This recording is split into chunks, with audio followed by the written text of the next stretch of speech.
Bună, dragilor, și bine ați venit la o nouă citire. Dacă titlul te-a atras, înseamnă că ai aici cu siguranță un mesaj pentru tine. Îți mulțumesc pentru că mă urmărești, îți mulțumesc pentru că mi-ești alături. Dacă vrei și tu o astfel de citire, te invit oricând cu drag doar pe aplicația de tarot și astrologie Cristina Zurba, disponibilă atât pe iPhone cât și pe Android. De asemenea, te invit cu drag și pe Destiny, aplicația pe care îți poți întâlni sufletul pereche. Hai să vedem așadar mesaje, ce trebuie să știi. Bun, și a început citirea.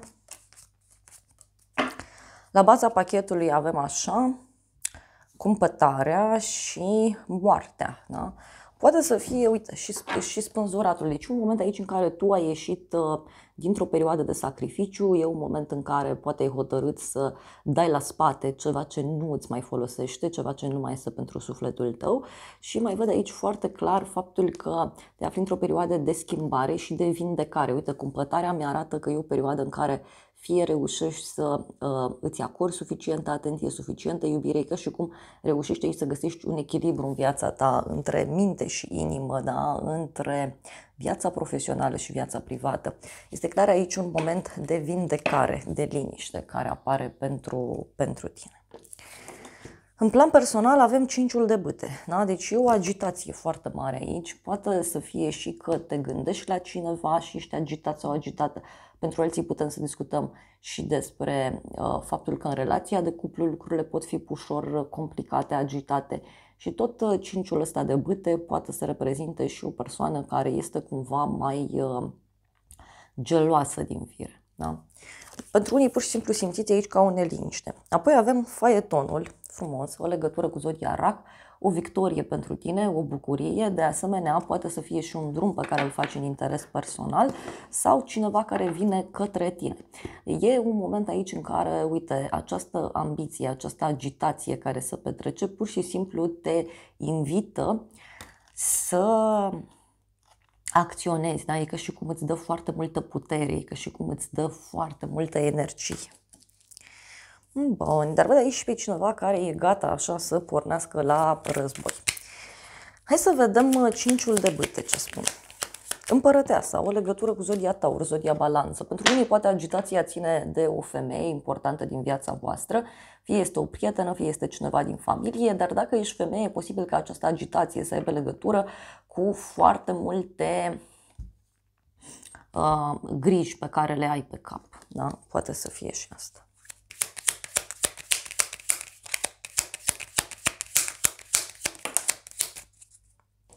Steaua, mai avem aici, o legătură cu zodia Vărsător.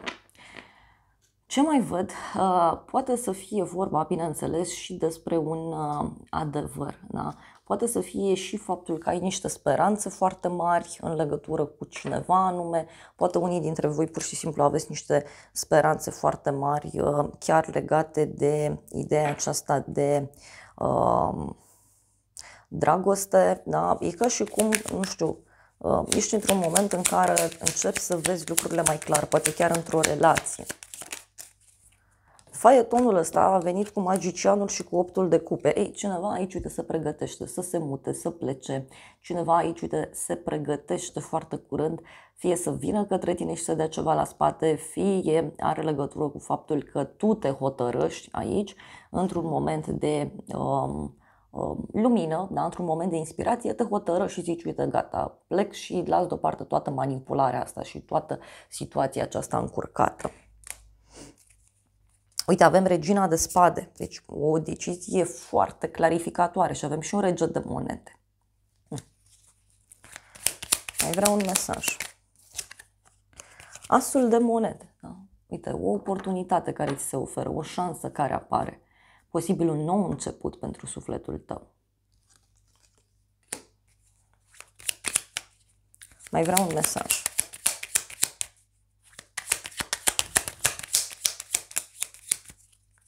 Și avem așa, 10 de monede. 10 de monede, uite, care poate să reprezintă casa ta, familia ta. Pentru unii e ca și cum reușiți să rezolvați aici ceva legat de ideea de familie, legat de ideea de bani, de stabilitate materială. Apoi, următorul mesaj e 2 de spade. Aici, în plan profesional, e ca și cum eviți o conversație cu cineva sau poate pentru unii are legătură și cu o alegere pe care o aveți de făcut. Este o alegere importantă, o alegere care ține în special și de partea aceasta personală, dar și profesională. Nu știu, e ca și cum e o lipsă de comunicare. Apoi avem Soarele, o legătură cu zodia Leu. Văd aici, uite, o bucurie pentru tine. E ca și cum răsară soarele, se clarifică ceva, ai parte de o bucurie. Poate pentru unii să fie vorba și despre o energie mult mai mare pe care o aveți, fie pe partea profesională, fie pentru unii pur și simplu aveți mai multă energie pentru a face diferite lucruri, pentru a rezolva diferite aspecte. Hai să vedem despre ce este vorba cu doiul ăsta de spade, în primul rând. Faetonul. Ei, se pare că unii vă gândiți aici mult la drumul cuiva sau unii sunteți puțin supărați din punct de vedere personal. Cineva care trebuia să lupte și n-a făcut-o. Sau pentru unii dintre voi e posibil să spuneți, domnule, am obosit să mă lupt, am obosit să acționez într-un anumit mod, am obosit să merg, știu eu, într-o anumită direcție. Mai poate să fie aici și o veste pe care o așteptați și care întârzie. Hai să vedem Soarele. Mai vreau un mesaj.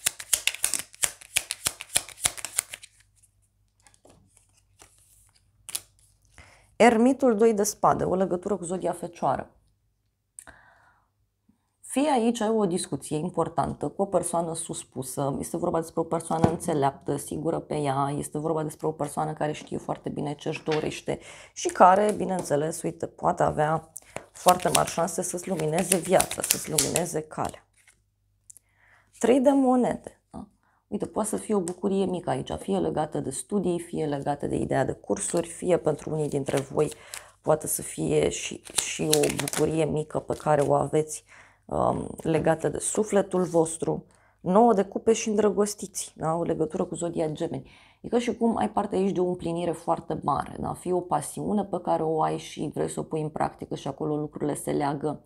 Pentru alții poate să fie vorba aici și despre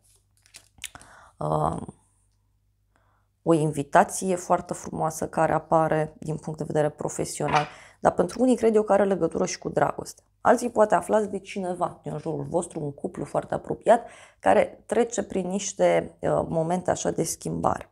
Dar uite, e și ceva legat de faptul că e ca și cum te duci pe drumul tău, faci alegerea potrivită. Pentru unii mai văd aici și o veste mare legată de un șef. Surpriza e steaua și cu un cavaler de monede. Surpriza, uite, are legătură cu o persoană sinceră, o persoană pe care te poți baza, o persoană care vine către tine.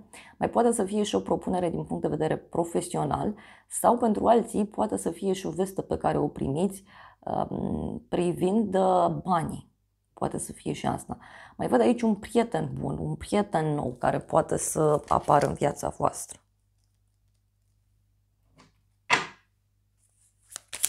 Hai să vedem steaua.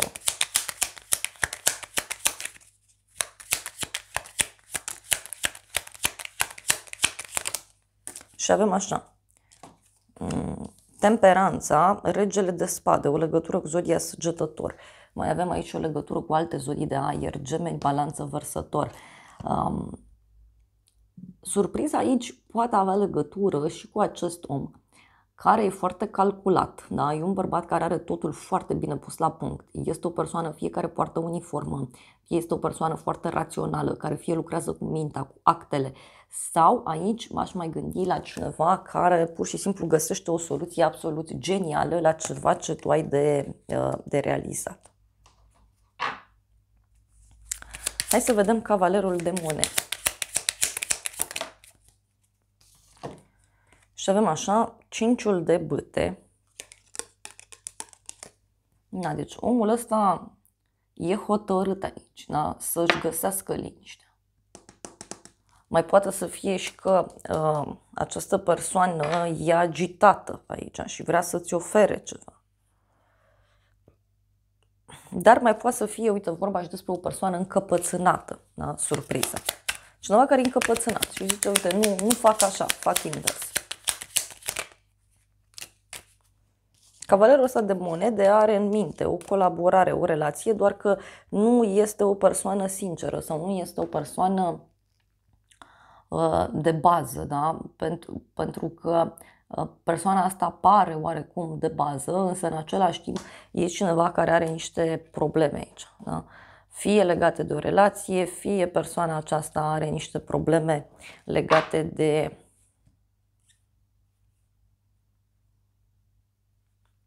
bani. Uite, avem cavalerul de spade, luna și 10 de spade. Deci omul ăsta e foarte îngrijorat aici, da? În legătură cu un sfârșit. Poate chiar să fie vorba și despre faptul că ceva se clarifică pur și simplu în viața ta. Și vezi cu adevărat fața acestui om care, repet, aparent el pare serios, aparent el pare bun.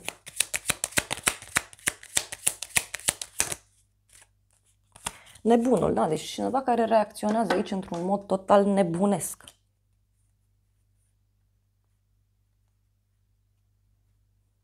Și are legătură fie cu o petrecere, fie are legătură cu un eveniment important. Hai să vedem ce zice acest tarot. Avem așa, un succes în iubire și curte. Surpriza poate avea legătură cu o vestă pe care o primești legată de dragoste, dar poate să fie și cineva care are impresia că merită mai mult de la viață, da? Și care, știu eu, să-ți propună aici dragoste, doar că nu e un personaj foarte stabil, foarte serios.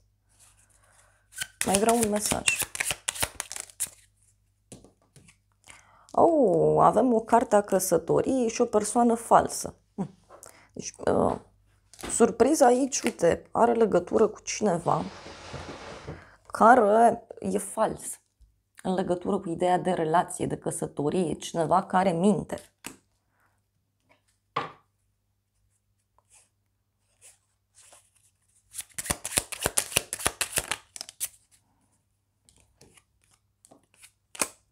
Avem o femeie bogată.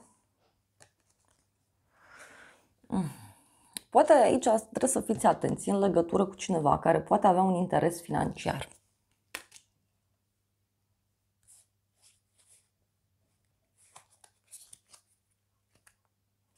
Și surpriza are legătură cu un hoț. Ei, posibil aici să iasă la suprafață anumite minciuni, anumite lucruri pe care cineva ți le-a promis. Surpriza, uite, e o veste rea cu lacrimi. Persoana care îți dă o veste mai puțin plăcută, persoana asta e înlăcrimată, dar până la urmă totuși lucrurile se rezolvă, că în final mi apare și o veste bună. Da? Uite, toată povestea asta poate să aducă și o ceartă și un conflict în dragoste. Mai vreau un mesaj. Avem așa, o persoană vicleană și ești lăudat, onorat.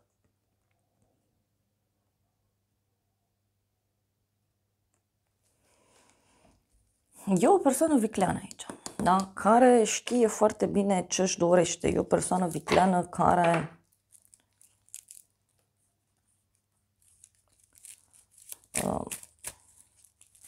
poate are și o foarte mare încredere în forțele proprii.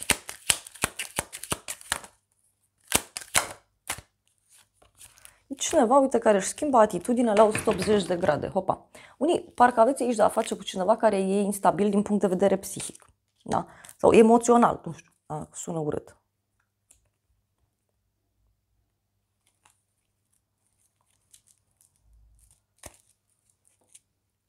Hai să vedem ce zice acest oracol. Nu l-am mai folosit de mult pentru voi. Avem poate, deci o persoană nehotărâtă aici. Avem mesajul poate. Vreodată mai văzut în acest fel? Da? Și avem o cupă, da? O cupă a iubirii. Poate e cineva care încearcă aici să întreacă măsura cu tine.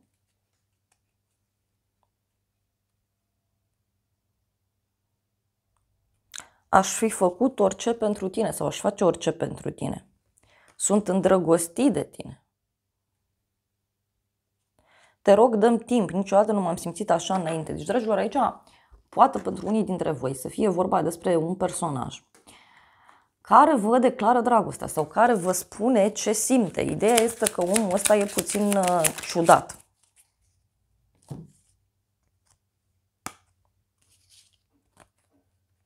cineva care zice să totuși să-l lași în viața ta.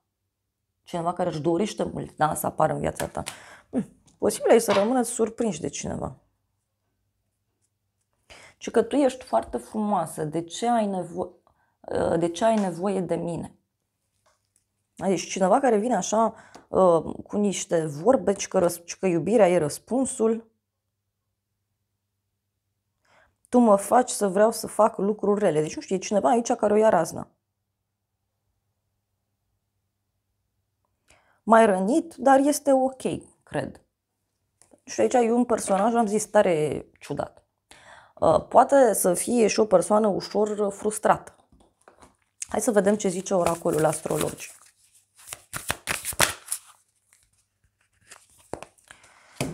S-au întors mai multe cărți. Avem așa Zodia Vărsător cu mesajul colaborare, deci poate avea legătură cu o prietenie sau chiar cu un mesaj pe care îl primești pe partea de online.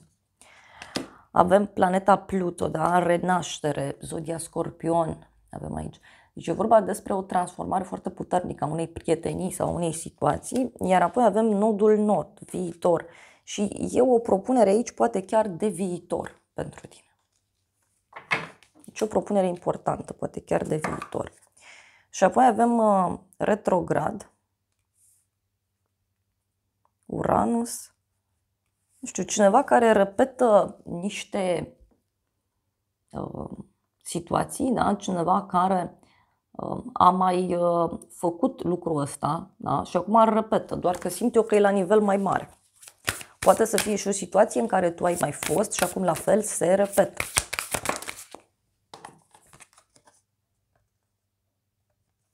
O invitație. Și avem Venus. Posibil o invitație plăcută pe care o primiți. E o invitație care ține și de bani, și de dragoste, și de parteneriat. Da. Dragilor, acestea au fost previziunile de această dată, dar cei care ați rămas alături de mine până la final, pentru voi vreau să mai scot un mesaj din oracolul unicornilor.